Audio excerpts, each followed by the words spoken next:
Hi, everybody. My name's Dan Oi, Field. todo I'm a software mundo. engineer with the Eu sou o Dan Field, eu sou engenheiro de software no time do Flutter. Oi, eu sou o Vitor, eu sou gerente do grupo de acessibilidade do Material Design. Você escuta a gente falando muito sobre acessibilidade, mas o que é acessibilidade? Existem várias definições sobre isso e eu poderia pedir para você olhar no Wikipedia. A acessibilidade hoje é quando uma interface de um software é utilizável por qualquer pessoa. De acordo com a Organização Mundial de Saúde, existem 1 milhão de pessoas com deficiências no mundo. Algumas dessas deficiências incluem pessoas que são cegas ou ainda têm alguma visão. Por exemplo, eu. Então, eu consigo utilizar o celular e a tecnologia tem me ajudado muito a trabalhar no Google. Tem gente que não consegue ouvir ou ouve alguma coisa. Tem gente que tem alguma deficiência física, que não podem utilizar, por exemplo, o teclado, ou que não tem mão, por exemplo. Ou pessoas que adquiriram alguma deficiência temporária, machucou o braço fazendo algum esporte radical. Alguma dessas coisas acontecem com todos nós, e a tecnologia ajuda a gente de alguma forma. Bem, desde os tempos antigos a gente tem utilizado tecnologia para ajudar a melhorar a nossa vida. Por exemplo, nós inventamos a máquina de datilografar, celular e por aí vai. E a acessibilidade é uma forma de fazer com que a tecnologia funcione para qualquer pessoa, incluindo aquelas que possuem deficiência. E falando do Flutter, por que a gente é tão apaixonado sobre acessibilidade? É porque o Flutter ele é cross-platform. É uma solução utilizada por milhões de usuários e implementando a acessibilidade de uma forma consistente e amigável para diferentes plataformas, a gente pode fazer mais fácil para os desenvolvedores utilizarem e assim também aumentar a experiência dos nossos usuários independente de plataforma. Bem, como que a acessibilidade funciona no Flutter? Bem, quando você pensar em acessibilidade, você precisa pensar em alguns detalhes. Por exemplo, textos, tamanho dos botões, qual é a interação que você quer que o usuário tenha. Pensando em um nível básico, quando a gente pensa em acessibilidade em Flutter, a gente pensa sobre os widgets que a gente cria para o nosso aplicativo. Aqui na tela você vai ver o cabeçalho, com a informação, texto. Todo mundo conhece esse aplicativo, quem já começou com Flutter. Cada widget desse vai corresponder a um número em uma árvore semântica. Lá em cima da tela a gente pode ver no cabeçalho e nós temos o texto Flutter Demo Homepage e ele vai ter um nó semântico que vai dizer Flutter Demo Homepage e vai estar marcado como um cabeçalho. No meio você tem a frase, você vai apertar o botão várias vezes. Então tem também um texto com um número e eles também vão ser associados a um nó. E no final nós temos um botão dizendo incrementar e ele também vai ser anotado como se fosse um botão. A árvore de widgets não é necessariamente a mesma árvore de nós semânticos. Alguns nós de componentes podem ser concatenados, aglutinados em um único nó semântico, ou você pode ter um componente que, na verdade, significa vários nós na árvore semântica. Por exemplo, aquele cabeçalho que tem uma app bar com um texto como filho, aquele texto no meio da tela e até o botão no final. Na verdade, são vários widgets juntos que criam o botão. Então tem o botão, tem o texto, tem o tooltip. Então, a acessibilidade ela pode ser ela mesma, porque com o framework do Flutter, que foi desenvolvido para usar acessibilidade, assim, out of the box, super fácil. Existem um conjunto de widgets que você vai utilizar e se você preencher as propriedades, eles vão estar acessíveis. Por exemplo, agora aqui na tela nós temos dois tipos de botões. Nós temos um botão que é o flutuante, que tem uma informação do tooltip, dizendo incrementar. E o framework ele é inteligente o suficiente para entender que quando você colocou essa informação, ele vai criar um nó semântico dizendo essa informação do tooltip. Assim também o outro botão embaixo, que tem dizendo Open. Então tem um filho que é um texto e o framework ele vai saber que isso aqui é um botão e ele vai associar um nó a ele. Algumas vezes você não vai utilizar o padrão. Às vezes você tem um botão que ele é customizado com um detector de gesto, então você não vai estar usando um out of the box. Então, se você está pintando alguma coisa diretamente na tela ou algum renderizador de objetos, neste caso você vai ter que vai ter um trabalho a mais para dizer para o Flutter como é que ele vai criar essa árvore semântica, né?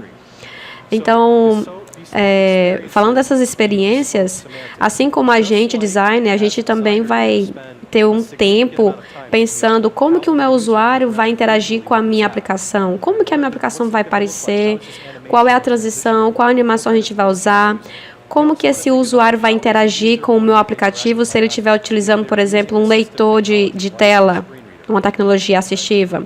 Por exemplo, pegamos aqui o aplicativo do Shrine, e nós temos a galeria do Flutter. Se você já conhece esse aplicativo, né? Nós temos aqui uma animação, interações, nós temos o menu de drop-down na parte superior esquerda, que você consegue, por exemplo, filtrar produtos. Nós temos uma lista de produtos no meio com o scroll. Lá embaixo nós temos um botão, que é o carrinho, que você clica, você vê quais são os produtos que você colocou, você consegue remover ou limpar o seu carrinho. Bem, por cima, assim, nós temos uma pilha de componentes aqui, com o menu de drop-down, com a lista e com o carrinho, que você pode expandir ou esconder o carrinho. Bem, um aplicativo deve ser bem mais complicado do que isso, né? Mas dá para a gente entender com esse daqui. Vamos olhar então aqui como que um usuário, por exemplo, ia usar esse aplicativo, um reader. Bem, para essa sessão a gente decidiu utilizar o TalkBack, que é do Android. Você não vai me ver utilizando agora, mas você vai ver eu utilizando o aplicativo. E você tem que entender algumas coisas. Quando um usuário toca a tela, ele vai ouvir alguma coisa do TalkBack. Então, vamos ver se o que a gente vai ouvir é realmente o esperado. Se você quer ativar um elemento, você vai dar 2 cliques na tela. Vamos assistir então esse vídeo de eu tentando utilizar o aplicativo antes dele ser acessível, né? Aplicado a acessibilidade.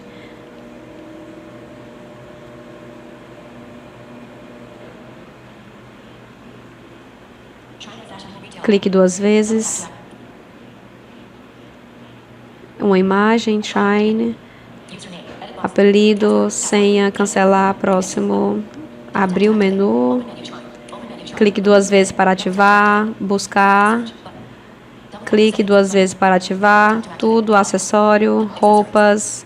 Clique 2 vezes, sair, clique 2 vezes. Uma mochila por 120, um cinto por 35, botão, clique 2 vezes para ativar. Meias, botão.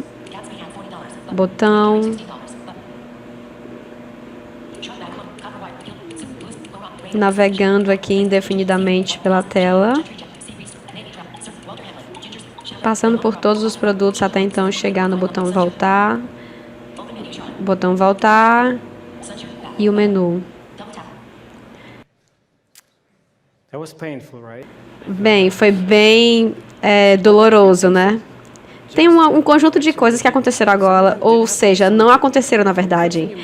Primeira coisa que você percebeu é que quando eu estava trocando os elementos, eu estava... eu não tenho como ver as coisas na tela, né? Mas eu queria chegar nessas informações no aplicativo, então não foi legal, porque o problema que eu tive é que quando eu estava navegando sobre os botões, Eu sei que eu teria que clicar 2 vezes, mas eu não sei o que é que iria acontecer se eu clicasse 2 vezes. Poderia dizer que iria adicionar no carrinho se eu clicasse. Bem, o maior problema é que eu não consegui chegar no carrinho. Qual é o propósito desse aplicativo? É que eu compre, né? E eu não consegui chegar no carrinho. Então, vamos lá. O que é que a gente pode fazer com relação a isso? Alguns desses problemas são widgets que você não definiu a propriedade certa para ele. Por exemplo, a gente tem uma imagem, não é relevante para alguém que está utilizando o leitor. As imagens, elas não precisam ter... não tem você tinha que adicionar um resultado, um significado semântico para ela. Então, você poderia utilizar componentes semânticos que talvez não estejam realmente associados ao significado correto. Então, você tem que dizer que um botão, mas o que é que você quer que aquele botão... o que é que acontece se eu clicar naquele botão? Ao invés de dizer, clique 2 vezes, diga o que acontece quando aquele botão for clicado. Alguns exemplos que a gente poderia ir para aumentar a experiência poderia ser o seguinte. Aquele menu, você viu que ele começou a pular de elementos, mas não estava aparecendo nenhum elemento.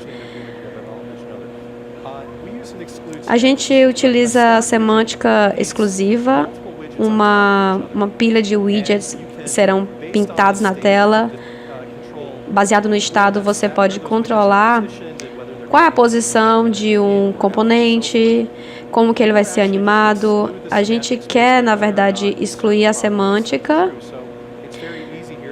e é fácil você adicionar isso no seu componente, na nossa árvore. Desta forma, quando o menu não está visível, ele não vai entrar na árvore semântica, porque o menu estava invisível e mesmo assim ele ficou navegando no menu. Isso não é legal. Então, você poderia excluir toda aquela árvore de componentes da árvore semântica. Você pode imaginar casos onde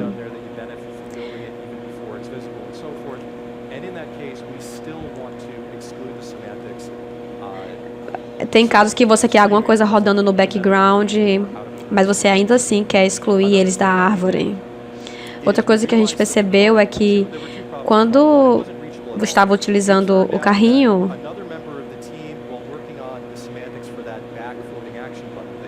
aquele botão lá do carrinho colocou algum nó na árvore semântica que estava cobrindo o botão. Então, o botão do carrinho não estava na árvore semântica.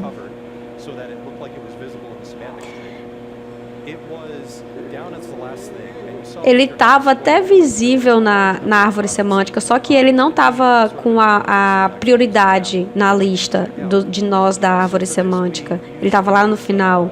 Então, neste caso, você poderia, por exemplo, mudar a ordem dos nós na árvore semântica. Com o sort key, você pode indicar qual é a ordem daquele nó, assim o botão do carrinho poderia aparecer, ser acessível mais rapidamente. Então, o carrinho iria primeiro, se a gente fizesse essa alteração, ele iria aparecer primeiro. E aí você já conseguiria chegar rapidamente com o talkback no carrinho. Vamos ver como é que fica então o aplicativo depois da modificação. Galeria, Shrine, clique 2 vezes o usuário, botão para editar, senha, botão Next, cancelar. Shopping Cart já foi para o carrinho, 2 vezes para ativar, buscar, configuração, botão. Clique 2 vezes para adicionar no carrinho, clique 2 vezes para adicionar no carrinho. Botão, clique 2 vezes para adicionar no carrinho. Botão, clique 2 vezes para adicionar no carrinho. Meias, botão, clique 2 vezes. Chapéu, botão, clique 2 vezes para adicionar no carrinho. Carrinho, 3 itens. Clique 2 vezes para ativar. Fechar o carrinho, remover. Remover o cinto, remover, botão, remover, botão, remover o cinto, remover outro cinto, fechar um item, remover, remover, sair do carrinho sem itens, carrinho sem itens, botão, clique 2 vezes para ativar. Bem, se você percebeu, teve algumas modificações aí. Eu não vi os elementos invisíveis do menu, então ficou muito legal assim.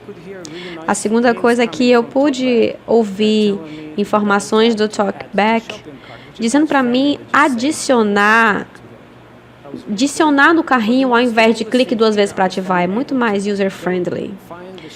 E eu pude encontrar o carrinho de compras, né? E você percebe que enquanto eu estava adicionando ou removendo, o componente ele estava me informando quantos itens ainda tinha. Eu fui removendo um a um e ele foi dizendo para mim tantos itens no carrinho. Então, a experiência foi muito, muito mais agradável. Se você também quer esse tipo de experiência legal, ou quem utiliza Voice Over, você pode utilizar porque o Flutter ele é cross-platform. Como é que a gente testa, então, o TalkBack? Você deve estar pensando assim, é legal isso, mas eu nunca fiz. Bem, uma forma legal de iniciar no seu processo de desenvolvimento é num dispositivo físico. Habilite a acessibilidade do dispositivo. VoiceOver no iOS, ou TalkBack no Android. Tem que ser um dispositivo físico, porque o simulador não provê a mesma experiência do que utilizando realmente um celular para você testar a acessibilidade. Verifique o seu app para tamanho de fontes distintos. Na maioria das plataformas, você tem a opção de aumentar o texto, e é muito legal para pessoas que têm alguma deficiência visual ou dificuldade de visão.